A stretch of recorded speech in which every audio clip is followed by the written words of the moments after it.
My name's Thomas Hayes and I'm the Hatchery and Fishery Manager for Aquaculture Gladstone. At Aquaculture Gladstone, I'm responsible for overseeing operations, making sure we're following our procedures and undertaking all the tasks that we need to produce fish. All of our broodstock are actually sourced from the local area in the wild. We then hold them in the tanks here and condition them. So we feed them, we have specific light cycles and things like that to bring them into condition.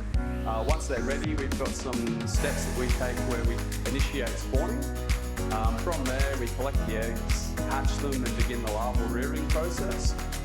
From that, the larvae develop into the fingerlings, which takes about 50 to 60 days. The conditions that we try and manipulate here are the exact same as what the fish are exposed to in the wild. Just indoors, we're able to do it for longer periods and when it suits our production.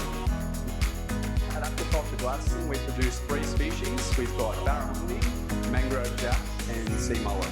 The special strain of barramundi that we work with here at Aquaculture Gladstone is the southeast coast strain, and all of our broodstock come from this local region.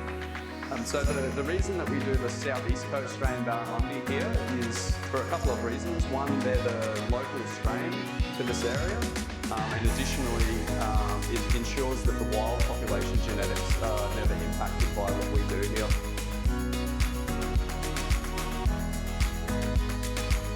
We support other fish stocking associations in Queensland through providing them high quality fingerlings as part of their stocking programs. So the key drivers for ending up at Gord's Fish Hatchery and now Aquaculture Gladstone are a passion for fishing.